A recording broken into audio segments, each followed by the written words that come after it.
I'm going to move on to a question that was a series of questions that was given to us by Lindelwa Kumalo. Lindelwa, thank you for this.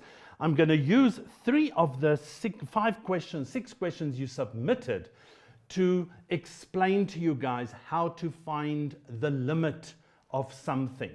Okay, so let me see.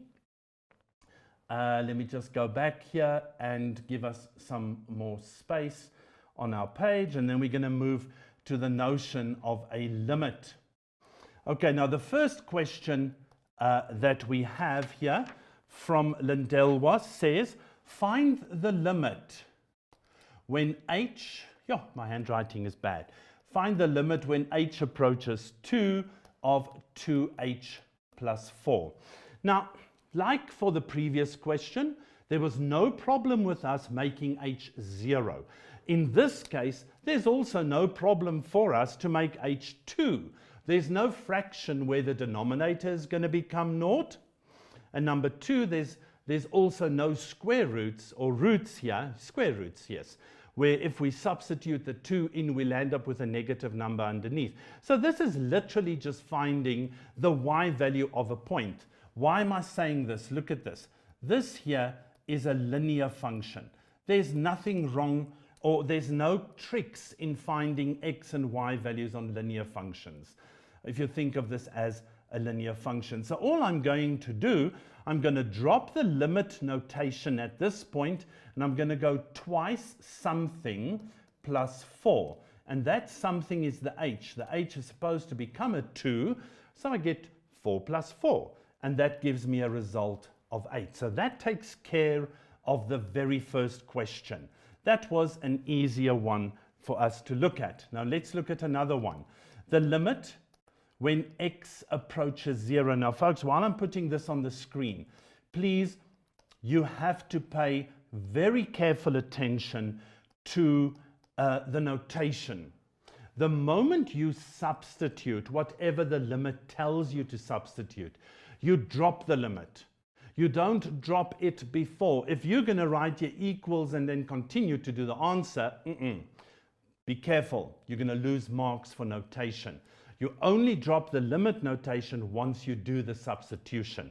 Okay, let's look at this. If I substitute in my head quickly, make x 0, well, it doesn't take a rocket scientist to see that that in the denominator will create 2 times 0. And oopsie, that is not allowed when we work with fractions. Let's just look at what happens to the top. If the same thing happens to the top, then I'm going to talk to you. Let's have a look. If I take 3 times 0 squared plus 6 times 0, oopsie, can you see that, folks? I get 0 divided by 0. Now, there's warning bells going off in your head. The answer here is not, does not exist, isn't defined, cannot divide by 0. There is an actual answer here. The problem is that this 0 over 0 that we have is what we're going to refer to as the form of the limit. Okay?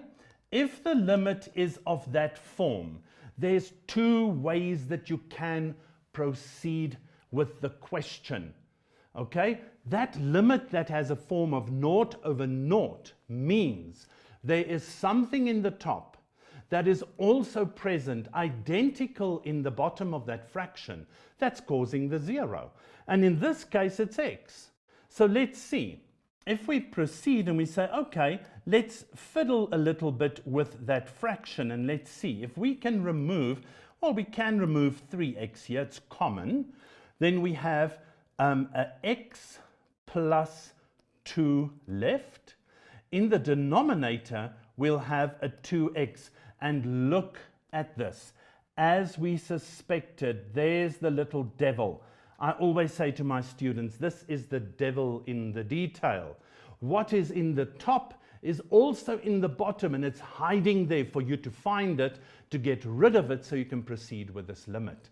Okay, we're going to immediately say, let's simplify, and let's now try and take the limit.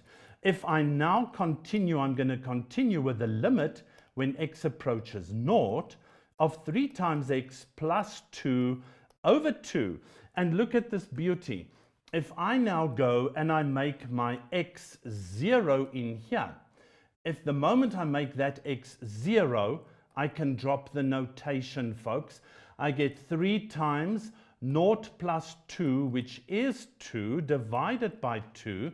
Oh, and look at that. How beautiful is this? There is an actual result to this particular question.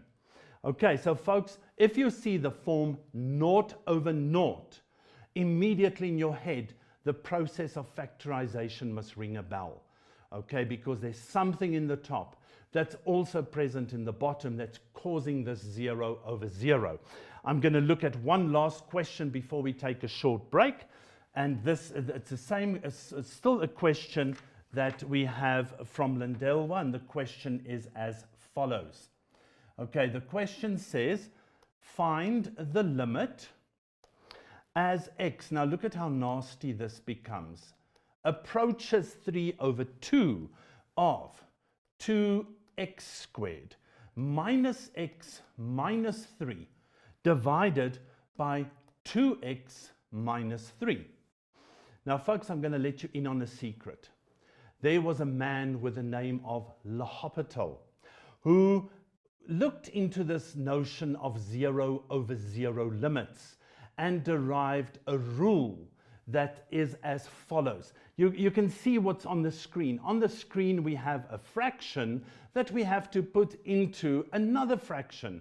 So we're going to create a monstrosity over here.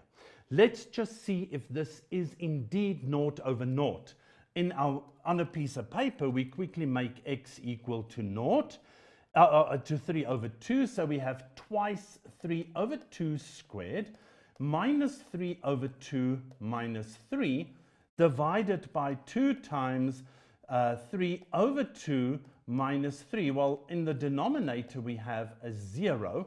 Here we'll have 9 over 4, which becomes 9 over 2 minus 3 over 2 minus that 3 that's left here. This is 9 over 4. Remember, you're squaring this.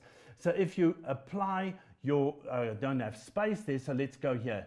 9 over 4 minus 3 over 2 minus, I'm going to write the 9 or the 3 there as 6 over 2. Now, folks, if you look carefully, you'll see those two cancel, leaves a 2. So I've got 9 over 2 minus a 9 over 2, which gives me a 0 at the top. So I'm faced with the same problem. Okay, so you can go and factorize it, or you can apply the rule of Hopital. Now, Hopital said the following. If you substitute this x into the numerator and you get a 0, and you substitute this into the denominator and you also get a 0, then you can do the following. You can say, I'm going to take the limit when x approaches 3 over 2 of the derivative of the top divided by the derivative of the bottom. So the top derivative is 4x minus 1 and the bottom derivative is 2. Now, if you apply Hopital, just put there, Hopital's rule is what I'm applying. Remember, it is the derivative of the top over the derivative of the bottom. And you're still taking the same limit if you apply Hopital. Now, look at how much easier it became. Before you can apply Hopital, you must make sure that the top value is 0 and the bottom value is 0. Okay, so let's wrap up this question. I'm now going to take 3 over 2 in. So I have 3 over 2 that is multiplied by 4 and then subtracted 1 and then finally divided by 2. Now the 2 goes into the 4 twice. 3 times 2 is 6 minus 1 gives me 5 divided by 2.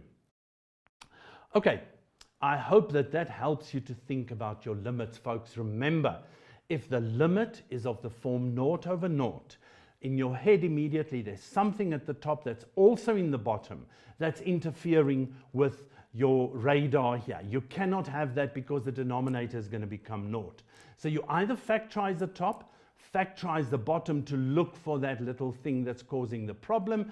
You remove it and you can substitute. Or alternatively, if something is as ugly as what we did in the last one, you can apply Le Hopital's rule.